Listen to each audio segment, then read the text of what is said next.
Hello everyone, this is Soviet Russian Bear.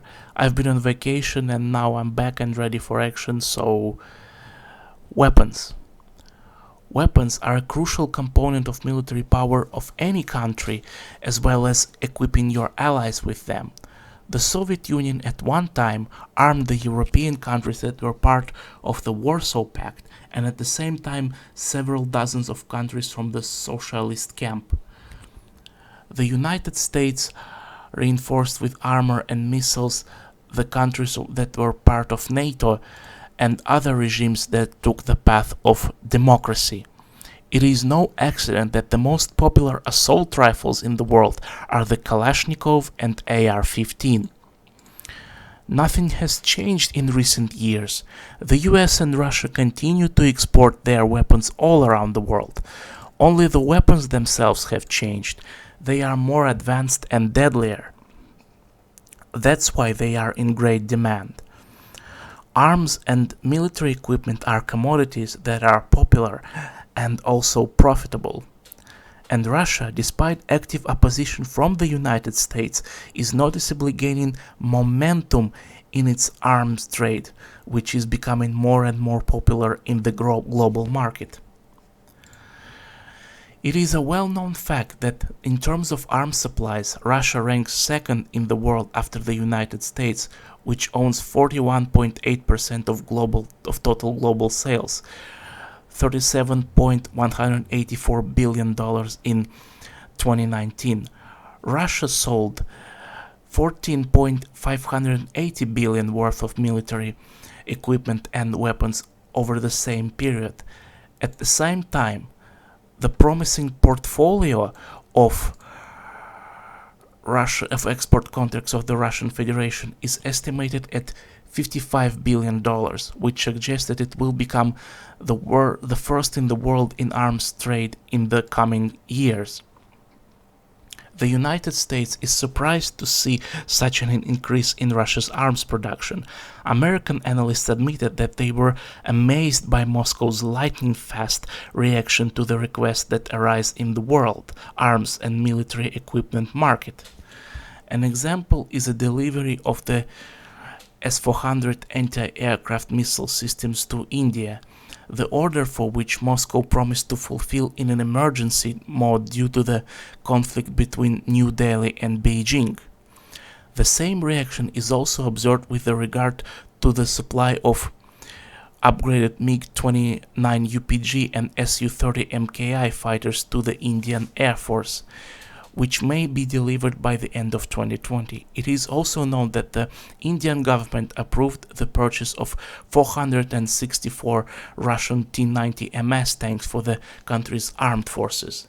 It is assumed that these tanks will be assembled at the Indian state-owned heavy vehicles factory plant from vehicle kits supplied by Uralvagonzavod. By the way, the decision to return to the assembly of tanks from Russian components is due to the low rate of full-cycle licensed production of T-90S Pishma tanks. Now, Egypt has also shown interest in the Russian T-90 MS.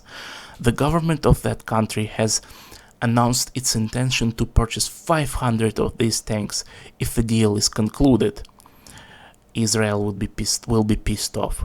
Uralvagonzavod intends to produce combat vehicles in Egypt, where a tank plant will be constructed.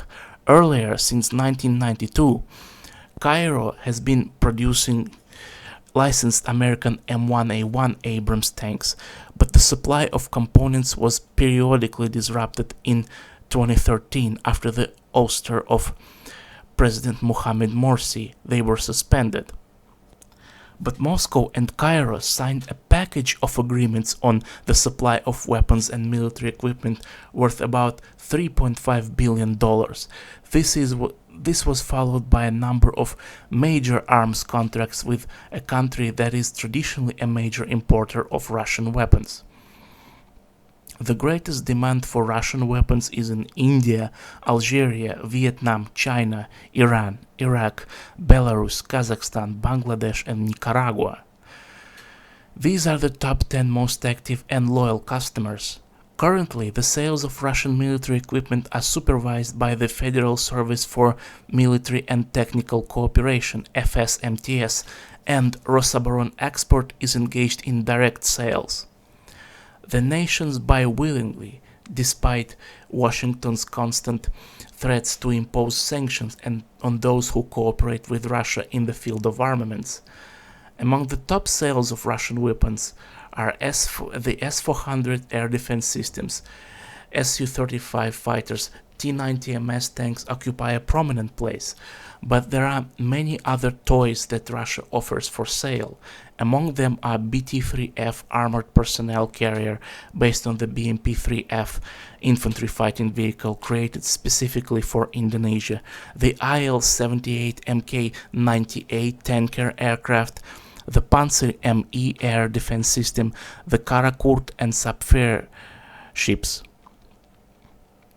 In addition to the multi-functional MiG-29M/M2 fighter, interest is shown in the Yak-130 combat training aircraft, B-200 amphibious aircraft, and various UAVs, including the Orion E. Russian Mi-35M and Ka-52 helicopters, BMP-3 and BMP-3F infantry fighting vehicles are in demand. According to Sergei Chemezov, CEO of the Rostec state-owned corporation, significant results in the export of armaments were achieved thanks to marketing work at international military exhibitions, including those held in Russia itself. Last year, for example, at the Army 2019 forum in Kubinka near Moscow, the corporation presented over 1,000 models of military and special equipment, among which were tanks, infantry fighting vehicles, helicopters, drones, artillery systems, and ammunition, new types of small arms, etc. Sanctions have become the favorite method of the US pressure on those countries that prefer to buy Russian weapons. Now they are threatening India for wanting to acquire the MiG-29 UPG. At the same time, the true reasons for their introduction remain unknown. Previously, Su-35 fighters and S-400 anti-aircraft missile systems were subject to sanctions. But experts believe that the reason for them could be the resentment of the United States for India's refusal to buy American F-16 fighters. The United States also threatens Russia with further sanctions. US Secretary of State Mike Pompeo said that Russia in Afghanistan opposes the United States and reiterated the accusation of selling small arms to the Taliban. However, he did not comment on the publications in the US media that Russia allegedly paid rewards to the Taliban for attacks on the American military personnel in Afghanistan. That is, the obvious fake with the bounty hunting did not work, so a new reason is needed. Russia has repeatedly denied the US accusation of supporting the Taliban movement. Paradoxically, but small arms from Russia are actively purchased in the United States itself, despite all the sanctions and bans. In the United States, more than 200,000 Russian-made firearms are sold per year. The Americans even set up their own production of assault rifles and machine guns of the legendary Kalashnikov brand, which they intend to sell mainly to Latin American countries. Yeah. Okay, this is it. Soviet Bear out. Peace, love, and prosperity to you. And if you enjoyed this video, please click that like button. And if you want more videos like this, click that subscribe button and click the notification bell so you never miss a new video. Okay, this is it. Bye bye.